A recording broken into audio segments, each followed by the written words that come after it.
Hello everyone. आज हम बात करेंगे हाइपोक्सीमिया क्या है और इसके एसोसिएटेड जो मैकेनिज़्म्स हैं जो कि लीड कर सकते हैं हाइपोक्सीमिया को, उनका डिस्कशन करेंगे। एंड एक टेक्निक जो कि हम यूज़ कर सकते हैं लंग की कैपेसिटी का पता करने के लिए, डीएलसीओ, वो भी हम डिस्कस करेंगे। सबसे पहले स्टार्ट करते हैं हाइपोक्सीमिया से। हाइपोक्सीमिया ये वो कंडीशन है जो डिफाइंड होती है अगर पार्शियल प्रेशर ऑफ ऑक्सीजन किसी आर्टरी में लेस देन 60 mmHg है, या फिर उस पेशेंट का SpO2 यानी कि जो ऑक्सीजन सैचुरेशन है वो लेस देन 95% है। अगर ये दो कंडीशंस हैं या इन दोनों में से कोई एक है तो हम उस कंडीशन को हाइपोक्सीमिया बोलेंगे।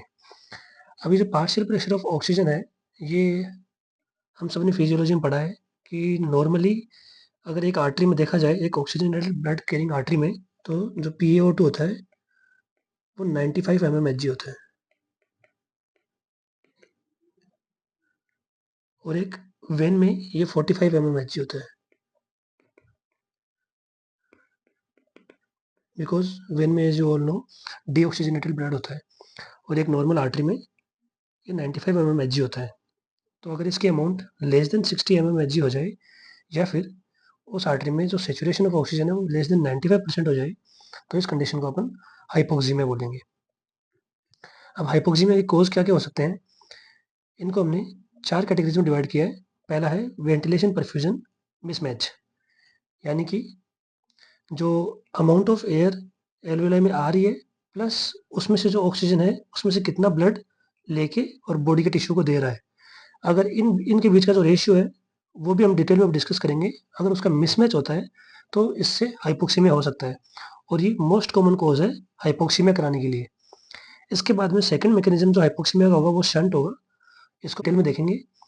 इसके बाद में जो थर्ड कॉज हो सकता है वो है डिफ्यूजन डिफेक्ट, और चौथा hypoventilation.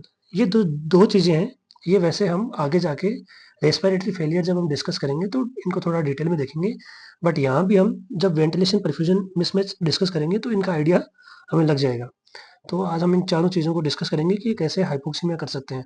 Before starting ventilation perfusion mismatch, हमें ये पता होना चाहिए कि पल्मोनरी वेंटिलेशन से क्या मतलब होता है, यानी कि वेंटिलेशन रेस्पिरेटरी सिस्टम में किस चीज़ को बोलते हैं हम। तो जो पल्मोनरी वेंटिलेशन है वो है amount of air reaching alveoli in 1 minute, यानी कि वो टोटल अमाउंट ऑफ एयर जो कि एक नॉर्मल ह्यूमन बीइंग ने इंस्पायर किया है 1 मिनट में, उसको हम पल्मोनरी वेंटिलेशन बोलते हैं। और इस पल्मोनरी वेंटिलेशन को हम कैलकुलेट कैसे करेंगे। जो पल्मोनरी वेंटिलेशन है वो होता है RMV, जो कि है resting minute ventilation minus anatomical dead space into respiratory rate. अब इनको थोड़ा हम एक-एक करके देख लेते हैं कि ये क्या होते हैं। जो RMV है वो स्टैंड करता है resting minute ventilation. Pulmonary ventilation निकालने से पहले हमें पता होना चाहिए कि रेस्टिंग मिनट वेंटिलेशन क्या होता है और इसकी अमाउंट कितनी होती है।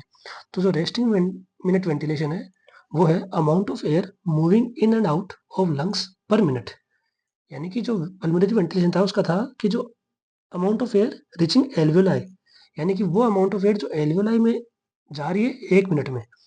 और जबकि रेस्टिंग मिनट वेंटिलेशन क्या है, amount of air moving in and out of lungs lungs पर मिनट, यानी कि एल्वेओलाई सिंस आपको पता है रेस्पिरेटरी सिस्टम का टर्मिनल पार्ट है, बट अगर पूरे लंग्स को अपन कंसिडर करेंगे तो उसमें अपर रेस्पिरेटरी ट्रैक्ट के भी कुछ पार्ट्स आ जाएंगे। तो ये इससे वेरी करता है कि जो पूरे अपर रेस्पिरेटरी और लोअर रेस्पिरेटरी ट्रैक्ट में जो अमाउंट ऑफ एयर आ रही है उसमें से कुछ एयर एनाटॉमिकल डेड स्पेस बन जाती है और जो रिमेनिंग अमाउंट ऑफ एयर है वो एल्वेओलाई में जाती है, और ये जो जाएगी ये पार्टिसिपेट करेगी गैसियस एक्सचेंज में। एनाटॉमिकल डेड स्पेस क्या होता है, ये वो अमाउंट ऑफ एयर है जो कि जैसे कि ब्रोंकाई हो गया, टर्मिनल ब्रोंक्यूल्स हो गया या ब्रोंकस हो गया, जो रेस्पिरेटरी ट्रैक्ट के पार्ट्स हैं वहाँ ही वो अटक के रह जाती है और वो एल्वेओलाई तक नहीं पहुँच पाती, जिसकी वजह से ये पार्टिसिपेट नहीं कर पाती गैसियस एक्सचेंज में। इसलिए अपन इसको एनाटॉमिकल डेड स्पेस या एनाटॉमिकल डेड एयर बोलते हैं। और जो इसकी अमाउंट होती है वो नॉर्मली 150 ml होती है। अब हम देख लेते हैं कि RMV की कैसे कैलकुलेट करेंगे। जो टोटल अमाउंट ऑफ एयर पर मिनट जो लंग्स में आ रही है वो tidal volume into respiratory rate. Tidal volume हमने सबने फिजियोलॉजी में पढ़ा है, 500 ml पर रेस्पिरेशन होता है, और यूजुअली नॉर्मली एक ह्यूमन बीइंग 12 टाइम्स पर मिनट उसकी रेस्पिरेटरी रेट होती है। तो ये कुछ करके 6000 ml आएगा और 6 लीटर पर मिनट। तो ये जो डाटा है ये है कि 6 लीटर एयर पर मिनट लंग्स में आएगी। अब इसमें से since 150 ml anatomical dead space में जा रही है और बाकी की है वो पार्टिसिपेट कर रही है गैसेस एक्सचेंज में, तो जो पल्मोनरी वॉल्यूम में जो वेंटिलेशन है वो होगा RMV minus anatomical dead space into respiratory rate, जो कि है 6 लीटर माइनस 150 इंटू 12। तो जब ये कैलकुलेट करेंगे तो ये आएगा अराउंड 4.2 लीटर पर मिनट। ये पल्मोनरी वेंटिलेशन है, यानी कि ये वो अमाउंट ऑफ एयर है जो पर मिनट एल्वेलाई तक पहुंचेगी और जो रेस्पिरेटरी एक्सचेंज है गैसेस का उसमें पार्टिसिपेट करेगी। अब हमने पल्मोनरी वेंटिलेशन देख लिया। अब हम थोड़ा सा आइडिया लगा लेते हैं कि परफ्यूजन क्या होता है। परफ्यूजन वो कैपेसिटी है ब्लड की जो रेस्पिरेटरी मेम्ब्रेन के अक्रॉस जो ऑक्सीजन की डिलीवरी एल्वेलाई करने के लिए कैपेबल है उसमें से वो कितना ले सकेगा। फॉर एग्जांपल अगर एल्वेलाई में 100 यूनिट ऑक्सीजन आ रहा है, ये हम एक इमेजिनरी डाटा लेते हैं, अज्यूम करते हैं कि 100 यूनिट अगर ऑक्सीजन आ रहा है तो उसमें से जो उसके जो ब्लड कैपिलरीज है उसके नीचे उसमें जो ब्लड है वो कितना ले पाएगा। फॉर एग्जांपल अगर वो 90 ले पाता है तो जो परफ्यूजन होगा वो 90% होगा। तो इन सबको हमने एक रेशियो में देखा है। रेशियो में हम इसको पढ़ते हैं या फिर समझते हैं। वो होता है V/Q, जहाँ पे V होता है वेंटिलेशन और Q होता है परफ्यूजन। यहाँ हम परफ्यूजन को P से ना इंडिकेट करके Q से इंडिकेट करेंगे। तो जो नॉर्मली V/Q रेशियो होता है वो 0.8 होता है।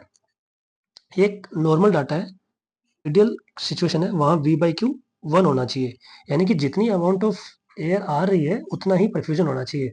यानी कि अगर 100 यूनिट ऑक्सीजन आ रहा है तो ब्लड 100 यूनिट ऑक्सीजन वहाँ से लेके और आगे जाके बॉडी को सप्लाई करे।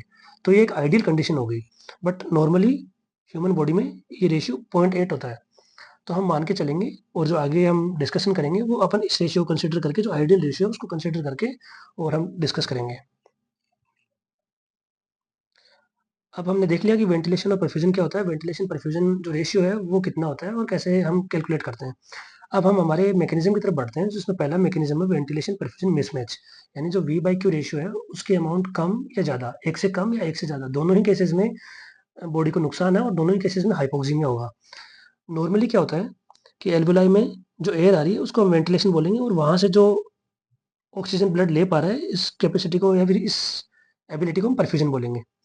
तो नॉर्मली वेंटिलेशन बराबर होता है परफ्यूजन के, जिसकी वजह से V/Q 1 होता है।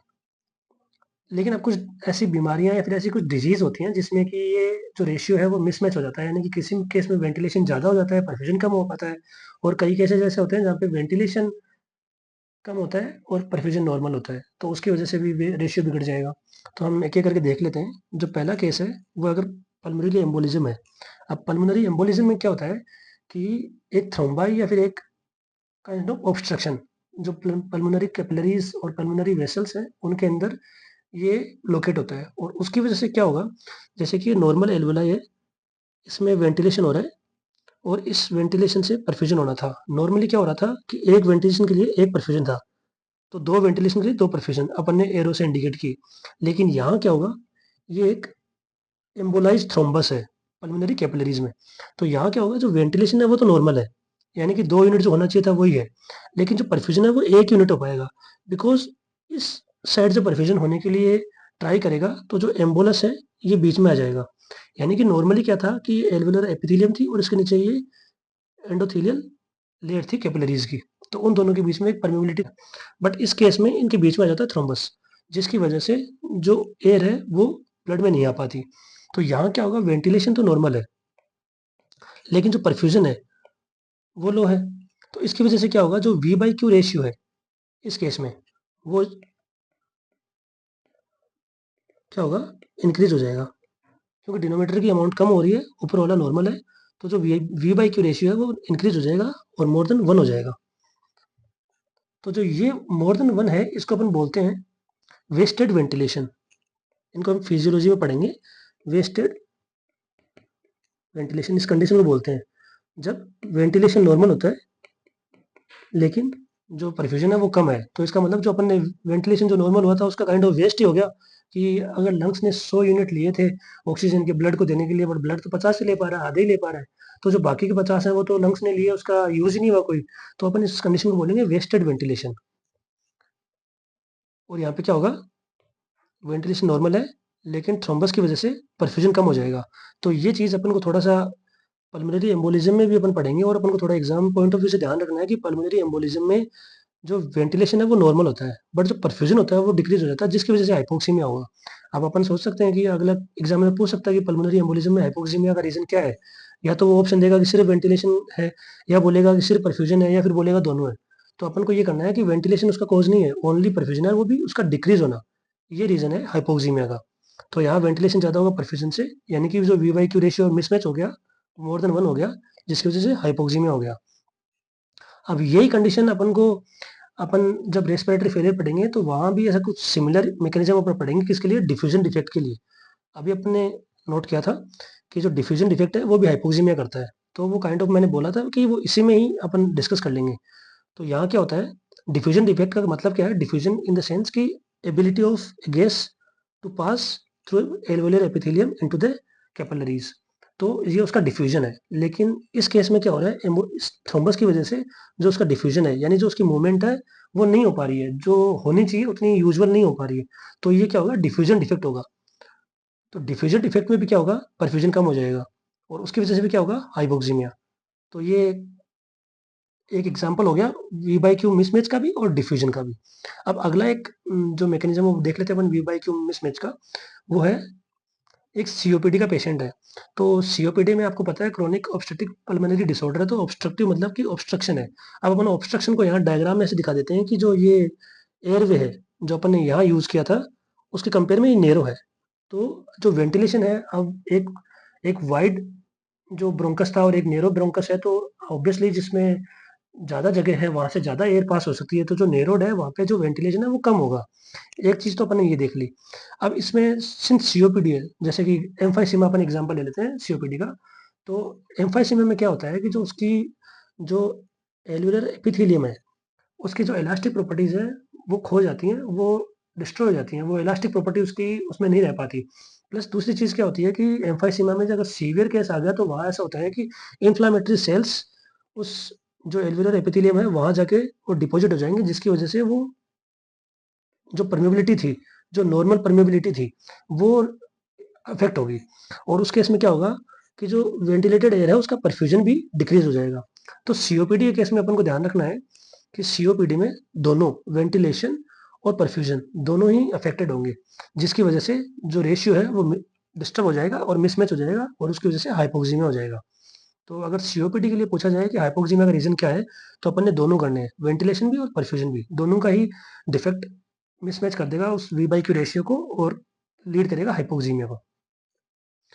अब एक एग्जांपल देख लेते हैं अपन वी बाई क्यू मिसमैच का। और ये एग्जांपल जैसे अपन ने देखा था कि सेकंड वाला था डिफेक्टिव डिफ्यूजन का, वैसे ही हाइपोवेंटिलेशन जो फोर्थ अपन ने मैकेनिज्म अभी देखा था कि जिसकी वजह से हाइपोक्सीमिया होता है, वो भी पैरेलल है, यानी कि दोनों एक ही मैकेनिज्म से होते हैं।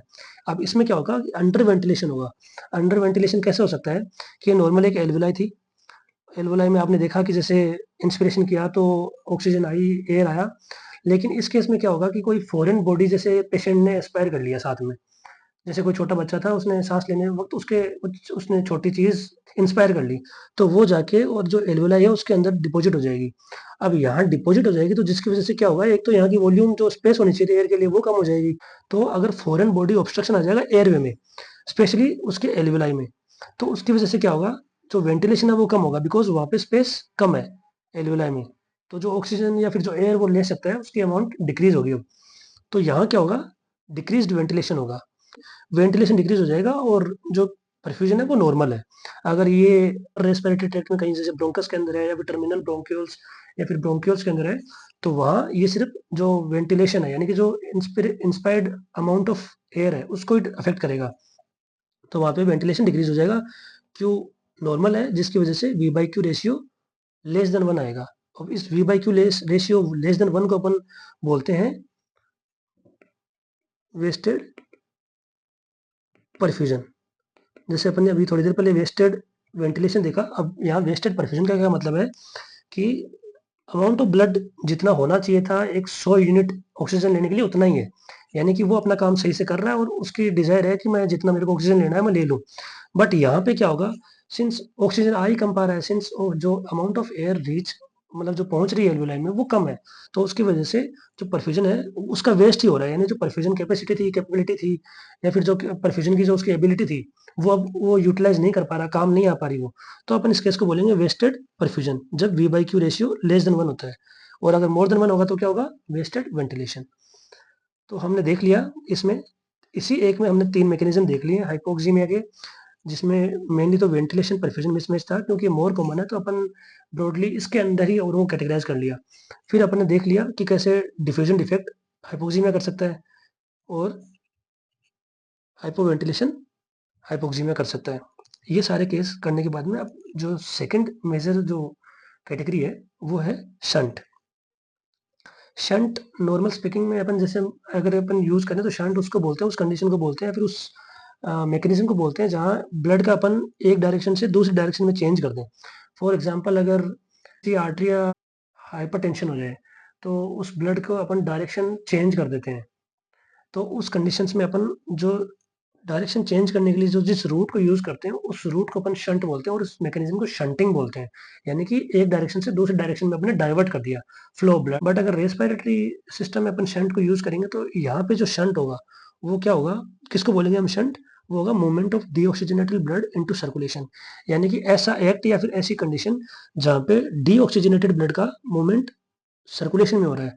नॉर्मली क्या होता है कि लंग्स में सर्कुलेशन में जो ब्लड जाता है वो ऑक्सीजनेटेड जाता है, लेकिन अगर डीऑक्सीजनेटेड जाने लग जाए तो अपन इस चेंज ऑफ डायरेक्शन या फिर इस रूट के चेंज को अपन शंट बोलेंगे। तो यहाँ शंट का ध्यान रखना है, किसको बोलते हैं, डीऑक्सीजनेटेड ब्लड का मूवमेंट सर्कुलेशन में हो रहा है तो उस कंडीशन को शंट बोलेंगे। अब ये शंट दो टाइप से हो सकते हैं, पहला तो इंट्राकार्डियक शंट और दूसरा इंट्रापल्मोनरी शंट। अपन इंट्रापल्मोनरी पे ज़्यादा ध्यान देंगे, बट थोड़ा सा इंट्रा जो कार्डियक है उसका भी आइडिया कर लेते हैं कि ये कैसे होता है। तो इंट्राकार्डियक में क्या होगा, इस शंट का क्या मीनिंग है कि जो डीऑक्सीजनेटेड ब्लड है उसका राइट साइड से लेफ्ट साइड मूवमेंट होना। यानी कि राइट हार्ट का लेफ्ट हार्ट की तरफ जो डीऑक्सीजनेटेड ब्लड है उसकी मूवमेंट, क्योंकि शंट अपने देखा movement of deoxygenated blood into circulation. और जो लेफ्ट साइड वाला सर्कुलेशन है वही तो जाएगा आगे बॉडी के जो सिस्टमिक सर्कुलेशंस में। लेकिन अगर इसमें डीऑक्सीजनेटेड ब्लड का मिक्स हो रहा है तो अपन इसको इंट्राकार्डियक शंट बोलेंगे। ये कब हो सकता है, एट्रियल सेप्टा डिफेक्ट है, एएसडी, या फिर हो सकता है कि वेंट्रिकुलर सेप्टा डिफेक्ट। यानी कि अगर इस एट्रिया के बीच में जो सेप्टा था वो नॉर्मली ऐसा होता है जो कि अलाउ नहीं करता ब्लड की मूवमेंट इधर से उधर या इधर से इधर।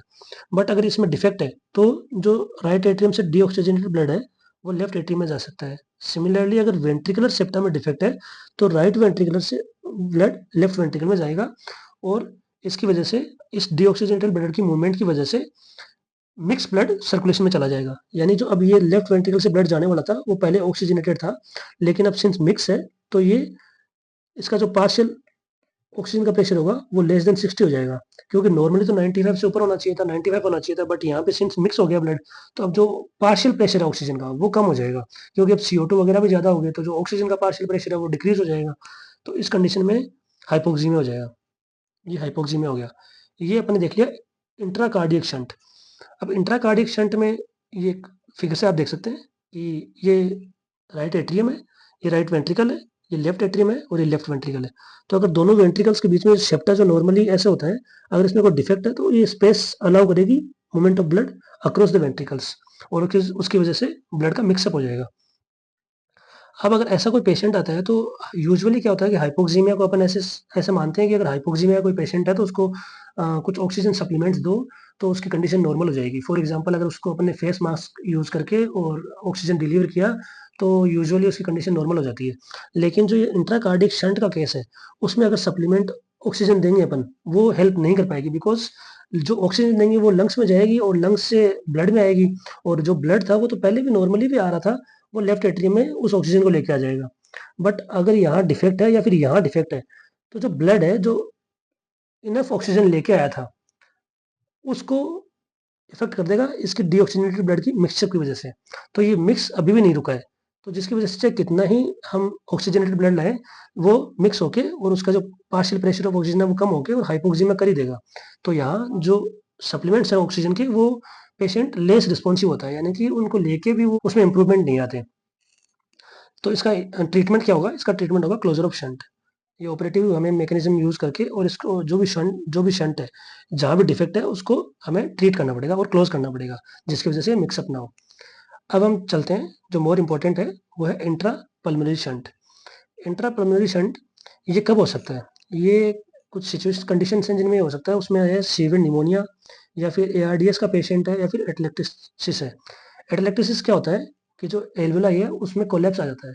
नॉर्मली वहाँ क्या होता है, सर्फेक्टेंट होता है जो उनको कोलैप्स होने से बचाए रखता है, बट अगर किसी वजह से सर्फेक्टेंट की अमाउंट डिक्रीज़ हो गई और सर्फेक्टेंट नहीं है, तो वो एल्वेलाई कोलैप्स हो जाएँगे और उसको हम एटेलेक्टिसिस बोलते हैं। तो ये सारी कंडीशंस हैं जिनमें इंट्रापल्मोनरी शंट एक पेशेंट में देखने को मिलेगा। नॉर्मली क्या होता है कि ये ब्रोंकस से एयर आई और ये एल्वेलाई में पहुंच गई। सिमिलरली इस साइड वाले ब्रोंकस से इस वाले एल्वेलाई में पहुंची, तो जो ऑक्सीजन है वो आ गई। अब यहाँ क्या होता है, ये है पल्मोनरी कैपिलरी।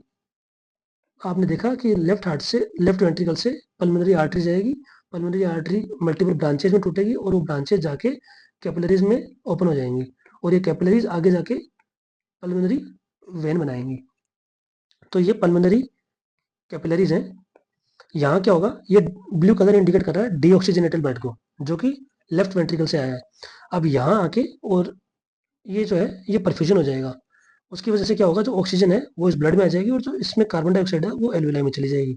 सिमिलरली इस साइड वाले में भी यही होगा कि ऑक्सीजन है वो ब्लड में आ जाएगी, ये भी डीऑक्सीजनेटेड ब्लड को ब्लू कलर को इंडिकेट कर रहा है, और CO2 है वो इधर चली जाएगी। तो ये होने के बाद में ये रेड कलर हो गया है, यानी कि अब ये ऑक्सीजनेटेड ब्लड है। अब ये ऑक्सीजनेटेड ब्लड आगे जाके और जाएगा पल्मोनरी वेन में, और ये रेड कलर इंडिकेट कर रहा है किसको? ऑक्सीजनेटेड ब्लड को। ये तो होता है नॉर्मली जो लंग्स में। अब ये आगे जाके पल्मोनरी वेन के थ्रू लेफ्ट आर्टरी में खुल जाएगा। लेकिन अगर जैसे कि उस किसी पेशेंट में निमोनिया है, उसका सीवियर केस आ गया, तो निमोनिया में हम सबको पता है कि जो एल्वेलाई है उसमें जो सीक्रेशंस है उसकी अमाउंट बढ़ जाती है, यानी फ्लूइड काइंड ऑफ अक्यूमुलेट हो जाता है। तो वहाँ क्या होगा, अपन अब इस एग्जांपल से समझते हैं कि सेम वही ब्रोंकस है। जो राइट साइड वाली एल्वेलाई है वो तो नॉर्मल है, बट यहाँ लेफ्ट साइड वाले जो एल्वेलाई है उसके अंदर ये ग्रीन कलर इंडिकेट कर रहा है किसको? फ्लूइड को और सीक्रेशंस को, जो अक्यूमुलेट हो गए। तो अब जो ऑक्सीजन, जो वेंटिलेशन इस साइड हो रहा था वो तो अभी भी नॉर्मल है, अभी भी यहाँ तो ऑक्सीजन आएगा, बट इस साइड एयर की movement due to this fluid accumulation नहीं हो पाएगी, तो यानी कि यहाँ पे ऑक्सीजन नहीं पहुंच पाएगा। तो सिमिलरली अब यहाँ जो डीऑक्सीजनेटेड ब्लड आ रहा है ब्लू कलर का, वो यहाँ पर परफ्यूजन होने के बाद, यानी कि जो ऑक्सीजन की मूवमेंट इधर है और जो CO2 की मूवमेंट है इधर होने के बाद में, वो तो रेड हो जाएगा, यानी कि ऑक्सीजनेटेड हो जाएगा।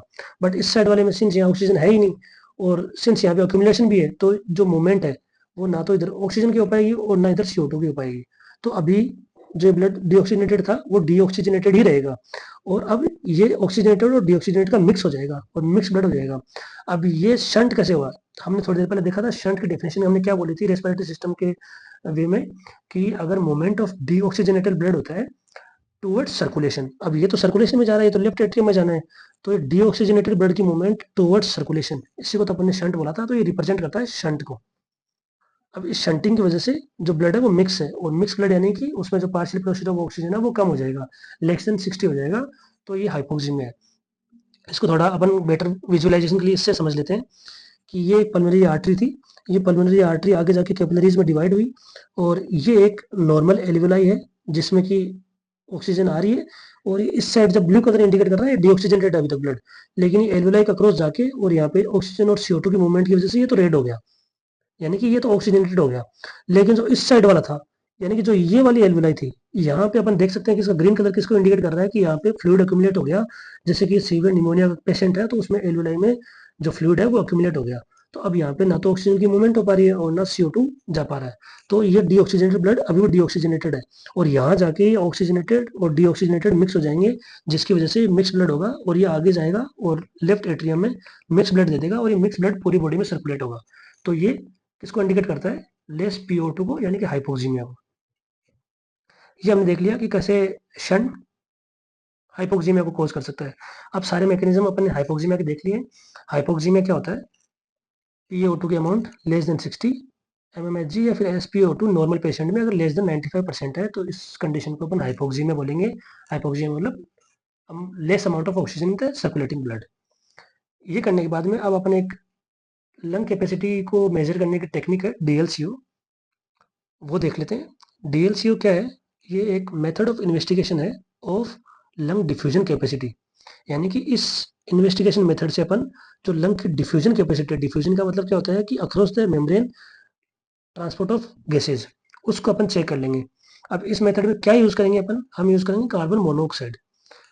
कार्बन मोनोऑक्साइड हम यूज करेंगे और ये DLCO का एक अरेंजमेंट है। इसमें क्या होता है कि अपन ने एक माउथ पीस लिया है, यानी कि एक काइंड ऑफ जो है टूल, माउथ पीस, वो यूज किया, उसको अपन ने कनेक्ट किया किसी कंटेनर से जिसमें कि कार्बन मोनोऑक्साइड है, और इसको अपन ने कनेक्ट किया हुआ है एक मॉनिटर से जहाँ पे अपन रीडिंग ले सकते हैं। तो इसमें क्या होता है कि पेशेंट को अपन इस माउथ पीस के थ्रू इंस्पायर करवाते हैं, फिर वो जो अमाउंट ऑफ एयर है कंटेनिंग कार्बन मोनोऑक्साइड वो जाएगा लंग्स में, और वहाँ कुछ देर होल्ड करने के बाद में ये पेशेंट इसी के थ्रू वापस एक्सपायर करेगा। तो फॉर एग्जांपल अपन ने कोई स्टैंडर्ड यूनिट लेके अपन इसको समझते हैं कि अपन ने एक इंस्पिरेशन के लिए इस टूल को ऐसे बनाया है, ऐसे मैनेज किया है कि जब एक बार पेशेंट इंस्पायर करेगा तो ये 100 यूनिट कार्बन मोनोऑक्साइड के इंस्पायर कर लेगा। वो जाएंगे लंग्स में, और फिर वहाँ जाके और अक्रॉस द मेम्ब्रेन उसका डिफ्यूजन हो जाएगा, और जो बचा हुआ है जो नहीं डिफ्यूज हो पाएगा वो कार्बन मोनोऑक्साइड जब ये एक्सपायर करेगा तो बाहर आएगा। तो अपन जो इसका प्रिंसिपल होता है वो प्रिंसिपल बेसिकली क्या है? Inhaled carbon monoxide minus exhaled carbon monoxide, ये इसका प्रिंसिपल है। यानी कि जो अमाउंट ऑफ कार्बन मोनोऑक्साइड इसने इनहेल किया था और उसमें से कितना वापस बाहर आया है, तो जो उसका माइनस करने पर जो वैल्यू आएगी वो हम DLCO बोलते हैं। अब इसमें हमने कार्बन मोनोऑक्साइड ही क्यों यूज किया? सिंस हमें पता है कि कार्बन मोनोऑक्साइड तो एक डेंजरस गैस है जो कि साइनोसिस को भी लीड करता है आगे जाके। तो कार्बन मोनोऑक्साइड को ही क्यों यूज किया? क्योंकि इसकी जो जो एफिनिटी है वो हीमोग्लोबिन के लिए 200 टू 240 टाइम्स मोर है एज कम्पेयर टू ऑक्सीजन। और हम इसकी इतनी अमाउंट नहीं लेते कि हार्मफुल हो, हम इसको लो डोज में लेते हैं। यानी कि अगर जनरली भी अगर अपन किसी मोर पोल्यूटेड या फिर अगर किसी मेट्रो सिटी में जाते हैं तो वहाँ अगर 30 मिनट्स तक अगर आप रोड पे रहते हैं तो कुछ अमाउंट ऑफ कार्बन मोनोऑक्साइड तो आप वैसे भी इंस्पायर करेंगे। तो अपन उतना ही यूनिट, यानी कि जितना अपन एक मेट्रो सिटी में आधे घंटे में नॉर्मली रोड पे इंस्पायर करते हैं उतना ही यूनिट देंगे, जिससे कि कुछ सीवियर कॉम्प्लिकेशंस नहीं आएंगे। तो अपन कार्बन मोनोऑक्साइड को यूज करेंगे और इसकी जो एफिनिटी है वो 200 से 240 टाइम्स ज़्यादा होती है। ये हीमोग्लोबिन है, यानी कि बॉयफ्रेंड है, और ये यूजुअली इसके साथ रहता था ऑक्सीजन के साथ। यानी कि इन दोनों में एफिनिटी थी। जो बॉडी में इन दोनों को बनाया है वो एक दूसरे के लिए बनाया है। बट अगर वहाँ कार्बन मोनोऑक्साइड आ जाए तो all of a sudden haemoglobin carbon monoxide के साथ बॉन्डिंग कर लेगा और ऑक्सीजन को भूल जाएगा, क्योंकि जो कार्बन मोनोऑक्साइड की हीमोग्लोबिन के लिए जो एफिनिटी है वो 200 से 240 टाइम्स मोर है। अब इस टेक्निक में जो अपन जो स्टेप्स हैं वो एक बार देख लेते हैं। पहला स्टेप होगा इंस्पिरेशन, यानी हम पेशेंट को बोलेंगे कि आप इस माउथ पीस के थ्रू इंस्पायर कीजिए। तो फॉर एग्जांपल उसने जो इंस्पिरेशन किया उसमें अपन ने दिया उसको 100 यूनिट कार्बन मोनोऑक्साइड, तो 100 यूनिट कार्बन मोनोऑक्साइड उसके एल्वेलाई में आ गई। ये वहाँ पे ब्लड कैपिलरी है, ब्लड कैपिलरीज में ब्लड है और ब्लड में आपको पता है हीमोग्लोबिन है। तो ये तो पहला स्टेप हो गया जहाँ पे एल्वेलाई के अंदर 100 यूनिट कार्बन मोनोऑक्साइड आ गया। अब दूसरा स्टेप होता है कि पेशेंट को हम कुछ देर के लिए ब्रेथ को होल्ड करने के लिए बोलते हैं। अब इस टाइम में क्या होगा कि जो 100 यूनिट आए थे उसमें से across the membrane carbon monoxide जाएगा और डिफ्यूज हो जाएगा, यानी कि जो मूवमेंट है उसकी अक्रॉस द मेम्ब्रेन उसको डिफ्यूजन बोलेंगे, और जाके हीमोग्लोबिन से बाइंड होने लग जाएगा। लेकिन due to limitations of respiratory epithelium and capillary endothelium, जो अमाउंट ऑफ कार्बन मोनोऑक्साइड है वो अप्रोक्सीमेटली 90% ही जा पाता है। यानी कि अगर अपन ने 100 यूनिट लिए थे तो उनमें से सिर्फ 90 यूनिट डिफ्यूज हो पाएंगे। जो 10 यूनिट है वो अभी भी लेफ्ट ओवर रह जाएंगे इन एल्वेलाई। तो आपने देख लिया कि कैसे 90 यूनिट जाके और हीमोग्लोबिन से बाइंड हो गए। अब जो तीसरा स्टेप है वो है एक्सपिरेशन, यानी पेशेंट एक्सपायर करेगा। तो अब एक्सपायर करेगा तो उसमें कौन सा कार्बन मोनोऑक्साइड बाहर आएगा? ऑब्वियसली वही आएगा जो एल्वेलाई में। ऐसा तो नहीं है कि जो ब्लड में हीमोग्लोबिन के साथ बाउंड हो गया वो एक्सपिरेशन में वापस बाहर आ जाए, ये पॉसिबल नहीं है। तो ओनली वो कार्बन मोनोऑक्साइड जो कि एल्वेलाई के अंदर लेफ्ट रह गया, जो डिफ्यूज नहीं हो पाया, वो बाहर आ गया। तो जो प्रिंसिपल क्या था कि DLCO की अमाउंट कैसे कैलकुलेट करना है कि inspired inspired carbon monoxide minus expired carbon monoxide. तो नॉर्मली ये क्या होगा? नॉर्मली DLC होगा इंस्पायर्ड अपन ने जो क्या किया है 100 यूनिट, और एक्सपायर क्या किया है 10 यूनिट। तो नॉर्मली कितना वैल्यू आएगी 90 यूनिट या फिर 90%। तो नॉर्मल केस में जो डीएलसीओ की अमाउंट होती है, नॉर्मली डीएलसीओ होता है 70 to 90%। ये नॉर्मल होता है। लेकिन अब किसी लंग डिजीज में ये कंडीशन कैसे, ये वैल्यू कैसे चेंज होगी वो अपन देख लेते हैं। क्योंकि नॉर्मल कैलकुलेट करने के लिए डीएलसी का यूज नहीं करते, डीएलसीओ तो अपन यही यूज होता है उसका, तो कि कोई डिजीज है उसका पता लगाए है कि नहीं है। तो अगर किसी लंग डिजीज की बात करते हैं अपन, कि कोई लंग डिजीज है, तो लंग डिजीज में क्या होगा कि जैसे कि फॉर एग्जांपल ये निमोनिया का ही पेशेंट है, फ्लूइड सीक्रेशन हो गया है एल्विलाई में, यानी कि माइल्ड केस है निमोनिया का जिसमें थोड़ा बहुत फ्लूइड अक्यूमुलेट होने लग गया है एल्विलाई में। तो वहाँ पे जो एस्पिरेशन है वो तो 100 यूनिट ही है कार्बन मोनोऑक्साइड का। लेकिन जो सीक्रेशंस हैं, ये सीक्रेशंस क्या करेंगे, लिमिट कर देंगे डिफ्यूजन। डिफ्यूजन की जो कैपेसिटी है, जो एबिलिटी है, उसको लिमिट कर देंगे। यानी कि जो पहले 100 में से 90% हो पा रहा था, यानी कि 90 यूनिट्स डिफ्यूज हो पा रहे थे, अब नहीं हो पाएंगे। अब फॉर एग्जाम्पल अपन ले लेते हैं कि ओनली 50 यूनिट डिफ्यूज हो पाएंगे। तो अगर 50 यूनिट डिफ्यूज हुए तो 50 यूनिट वापस बाकी रह गए अंदर, और जो वापस अंदर रह गए वो एक्सपिरेशन में बाहर एक्सपायर हो जाएंगे। तो यहाँ जो डीएलसीओ की अमाउंट आएगी वो क्या आएगी, अपने इंस्पायर किया 100 यूनिट, लेकिन डिफ्यूजन जो हुआ ओनली 50 यूनिट का, और 50 यूनिट एलवेला में रह गए और वही एक्सप्रेशन में जाएंगे बाहर। तो ये अराउंड आ जाएगा 50%। और अपन ने देखा कि नॉर्मली डीएलसीओ कितना होना चाहिए, 70 to 100, लेकिन यहाँ कितना है 50। अगर ये 50% है तो ये इंडिकेट कर रहा है कि कोई ना कोई लंग डिजीज है। अब हम वो कंडीशंस देख लेते हैं जिसमें कि डीएलसीओ की अमाउंट कम होती है या फिर डीएलसीओ की अमाउंट बढ़ सकती है, यानी कि लंग्स में कुछ अबनॉर्मलिटीज हैं। वो कंडीशंस जिनमें कि इसकी अमाउंट डिक्रीज हो सकती है, सबसे पहले आ गया सीवियर निमोनिया। सीवियर निमोनिया अपन को पता है क्या करेगा, फ्लूइड की अक्यूमुलेशन हो जाएगी और उसकी वजह से जो डिफ्यूजन है वो कम हो जाएगा। अभी जो अपने बेसिकली मैकेनिज्म देखा वो इसी का था। फिर आता है एआरडीएस। एआरडीएस अपन ने पिछले वीडियो में कवर किया था, उसमें ये था कि एआरडीएस के पेशेंट में जो एल्वेलर एपिथेलियम है उसमें डैमेज हो जाएगा, उस डैमेज की वजह से वहाँ पे हीलिंग में फाइब्रोसिस हो जाएगा। तो फाइब्रोसिस हो जाएगा, उसकी वजह से जो डिफ्यूजन कैपेसिटी है वो डिक्रीज हो जाएगी, यानी जो फाइब्रोस्ट एरिया है वहाँ से डिफ्यूजन नहीं हो पाएगा एल्वेला के अक्रॉस। तो एआरडीएस में भी क्या होगा, डिफ्यूजन कम हो जाएगा। तीसरी कंडीशन आती है फाइब्रोसिस या आईएलडी। आईएलडी क्या होता है, इंटरस्टिशियल लंग डिजीज। ये अपन आगे आने वाली वीडियोस में कवर करेंगे। इसमें क्या होता है, जो दो एल्विलाई के बीच में जो स्पेस है उसको हम इंटरस्टिशियम बोलते हैं। और अगर इंटरस्टिशियम में अगर फाइब्रोसिस हो गया तो ये फाइब्रोसिस कैसे होगा, कैसे लिमिट कर देगा डिफिजन को। फॉर एग्जाम्पल ये दो एल्विलाई थी और इनके बीच में ये फाइब्रोसिस हो गया और यहाँ पे ब्लड वेसल है, तो जो ये फाइब्रोस एरिया है इस एल्विलाई के बाहर ये लिमिट कर देगा किसकी, movement of gases across the membrane. तो इसकी वजह से भी क्या होगा, जो डीएलसीओ की अमाउंट है वो डिक्रीज आएगी, क्योंकि जो more amount of carbon monoxide alveoli में रह जाएगा, इधर डिफ्यूज नहीं हो पाएगा। और जितना ये ज़्यादा बाहर एक्सपायर होगा उतना ही जो अपन 100 में से माइनस करेंगे उसकी वैल्यू डिक्रीज होती जाएगी। अगला केस जो इसका है वो है सीवियर एम्फाइसीमा। सीवियर एम्फाइसीमा में अभी मैंने आपको बताया कि क्या होता है, जो एम्फाइसीमा में उसकी इलास्टिक प्रॉपर्टी गायब हो जाती है एल्विलर एपिथेलियम की, प्लस वहाँ पे इन्फ्लेमेटरी सेल्स जाके डिपॉजिट हो जाएंगे, जिसकी वजह से उसकी ओवर हार्डनिंग हो जाएगी और उस इन्फ्लेमेटरी सेल्स के अकोमोडेशन की वजह से जो उसके अक्रॉस मूवमेंट होनी चाहिए गैसेज की वो डिक्रीज हो जाएगी। तो यहाँ भी डिफ्यूजन कम होगा। Similar to this case, diffusion कम हो रहा है तो इसमें जो अमाउंट ज़्यादा रह जाएगी, इसमें अमाउंट ज़्यादा रहेगी तो वो रेशियो भी कम आएगा।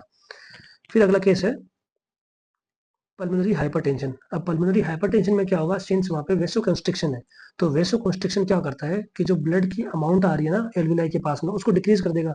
क्योंकि अगर एक एक तो वाइड पाइप है और एक नैरो पाइप है, तो ऑब्वियस बात है अगर दोनों में से पानी को फ्लो कराना है तो जो वाइड पाइप है वो ज़्यादा पानी लेके आता है। तो जो पल्मोनरी हाइपरटेंशन है उसमें वेसो कंस्ट्रिक्शन की वजह से वहाँ पे decrease amount of blood flow होगा। और decrease amount of blood flow होगा तो decrease amount of carbon monoxide ही वो लेगा, क्योंकि जितने हीमोग्लोबिन होंगे उतने ही तो वो ले पाएगा। अगर हीमोग्लोबिन ही कम है तो वो जो कार्बन मोनोऑक्साइड है उसको लेगा ही नहीं, क्योंकि ब्लड परफ्यूजन, क्या परफ्यूजन अपन ने देखा कि कैपेसिटी होती है किसकी, ब्लड की, ऑक्सीजन या फिर कोई और गैस लेने के लिए। तो अगर ब्लड में हीमोग्लोबिन ही कम है तो वहाँ पे कार्बन मोनोऑक्साइड कम डिफ्यूज होगा। अगला केस है पल्मोनरी एम्बोलिज्म। पल्मोनरी एम्बोलिज्म अभी अपन ने देखा था V/Q रेशियो जब अपन डिस्कस कर रहे थे मिसमैच, तो उसमें क्या होगा कि जो पल्मोनरी वेसल है उसके अंदर थ्रोम्बस हो जाएगा। उस थ्रोम्बस की वजह से जो ये परफ्यूजन होना था, यानी कि जो इस साइड डिफ्यूजन होना था वो डिक्रीज हो जाएगा। यानी कि अगर इस सरफेस के कांटेक्ट में जितनी भी एयर डिफ्यूज होने वाली थी, जितना भी कार्बन मोनोऑक्साइड डिफ्यूज होना था वो नहीं हो पाएगा और सिर्फ इस साइड से होगा, तो यानी कि डिफ्यूजन कम हो जाएगा। तो पल्मोनरी एम्बोलिज्म में भी डीएलसीओ की अमाउंट कम आएगी। अगला केस है एनीमिया। एनीमिया यानी कि ऑलरेडी हीमोग्लोबिन की अमाउंट ब्लड में कम है, तो कितना ही ब्लड जाए उसमें ऑलरेडी हीमोग्लोबिन कम है तो कम ही लेगा। यानी कि ये वो बात है कि यहाँ पे इसका बॉयफ्रेंड लेजी है। अगर बॉयफ्रेंड लेजी है तो उसकी एफिनिटी इससे कम होगी। अब वो कंडीशन देख लेते हैं जिसमें कि डीएलसीओ की अमाउंट बढ़ जाती है। तो अनीमिया में जैसे कि बॉयफ्रेंड लेजी था जिसकी वजह से कम बाइंडिंग थी, कम सीओ बाइंड हो पा रहा था हीमोग्लोबिन को, उसका रिवर्स केस है पॉलीसिथेमिया। पॉलीसिथेमिया क्या है? Increase amount of blood cells और हीमोग्लोबिन। तो यहाँ पे क्या होगा? Increase haemoglobin value. अगर हीमोग्लोबिन की अमाउंट बढ़ जाएगी तो यानी कि अगर इसकी बॉयफ्रेंड की एफिनिटी बढ़ गई है तो जो बाइंडिंग है वो मोर इजी हो जाएगी और मोर मोर टेंडेंसी होगी बाइंडिंग की। तो इस वजह से क्या होगा? जो डीएलसीओ का रेशियो है वो इंक्रीज हो जाएगा क्योंकि जो डिफ्यूजन है वो ज़्यादा होगा। यानी कि यूजुअली 90% हो रहा था बट यहाँ तो 95 हो जाएगा, तो 100 माइनस 5 ये 95% होगा। तो जिसकी वजह से डीएलसीओ की अमाउंट बढ़ रही है। अब अगला केस है एक्सरसाइज। एक्सरसाइज में क्या होता है कि जो amount of blood reaching the pulmonary system is increased. यानी कि अगर एक्सरसाइज में अगर बॉडी को ऑक्सीजन की डिमांड बढ़ रही है तो ऑक्सीजन की डिमांड बढ़ रही है तो जो ब्लड का पंप है, जो ब्लड की अमाउंट यूजुअली लंग्स में जा रही थी अब उससे ज़्यादा जाएगी, सो दैट वो ज़्यादा ऑक्सीजन को वहाँ से लेके और जो टिश्यू या फिर जो मसल्स इन्वॉल्व एक्सरसाइज में वहाँ जाके डिलीवर कर सके। तो यहाँ पे ड्यू टू डिमांड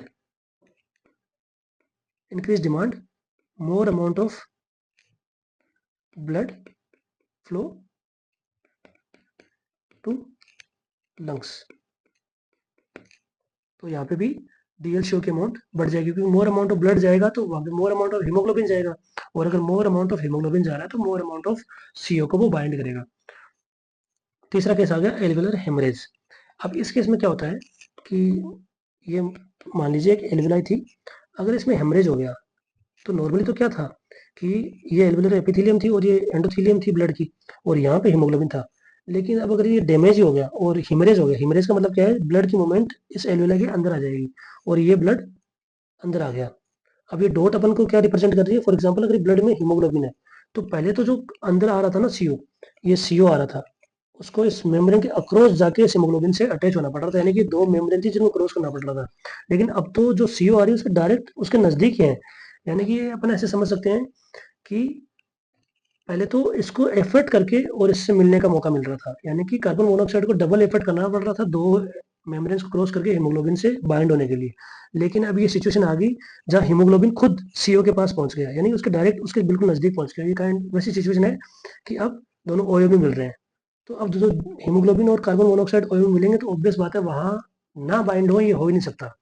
तो इससे क्या पता लगता है कि जो बाइंडिंग है वो बढ़ जाएगी और अब जो बाहर वापस सीओ आएगी उसके चांस ही नहीं है। अगर ओयो में दोनों मिल रहे हैं और दोनों को मिलने से कोई रोकने वाला नहीं है तो अब जो सीओ जितनी अंदर आई थी सारी की सारी हीमोग्लोबिन से बाइंड हो जाएगी और बाहर जाने के चांस ही नहीं है। तो यहाँ भी क्या होगा? डीएलसीओ की अमाउंट बढ़ जाएगी। अब फोर्थ केस क्या आता है जहाँ पे डीएलसीओ बढ़ सकता है? वो अस्थमा। अस्थमा में क्या होता है कि अपन को पता है कि ये इन्फ्लामेटरी रिस्पॉन्स है, और अगर इन्फ्लामेटरी रिस्पॉन्स है तो इस किससे होता है? Increased eosinophil inflammation. यानी जो यहाँ पे जो इन्फ्लामेटरी सेल्स है वो यूजुअली तो न्यूट्रोफिल्स होते हैं, लेकिन यहाँ इयोसिनोफिल्स हैं। और इयोसिनोफिल्स क्या करेंगे? ये रिलीज करते हैं नाइट्रस ऑक्साइड। और नाइट्रस ऑक्साइड हम सबको पता है कि ये एक वेसो डायलेटर है। यानी कि जो नाइट्रस ऑक्साइड है वो क्या करेगा? पल्मोनरी वेसल्स का वेसो डायलेशन कर देगा। और वेसोडाइलेशन का क्या मतलब होता है कि मोर अमाउंट ऑफ ब्लड आएगा। जैसे कि पल्मोनरी हाइपरटेंशन में तो कम अमाउंट ऑफ ब्लड आ रहा था क्योंकि वेसो कॉन्स्ट्रिक्शन था, लेकिन यहाँ तो वेसोडाइलेशन हो रहा है। तो जो अमाउंट ऑफ ब्लड रीच कर रहा है जो पल्मोनरी सिस्टम में यानी कि जो लंग्स में, वो बढ़ जाएगा। और अगर ये बहुत सारा ब्लड आ रहा है तो बहुत सारे हीमोग्लोबिन आएंगे, तो जो बाइंडिंग एबिलिटी या फिर एफिनिटी है वो बढ़ जाएगी और जो सीओ एग्जिट करेगा एक्सप्रेशन पे उसकी अमाउंट कम हो जाएगी। तो ये सारी कंडीशंस हैं पॉलीसिथेमिया, एक्सरसाइज, एल्वेलर हेमरेज और अस्थमा जिसमें कि डीएलसीओ की अमाउंट इंक्रीज होती है। This is all for today. Thank you so much.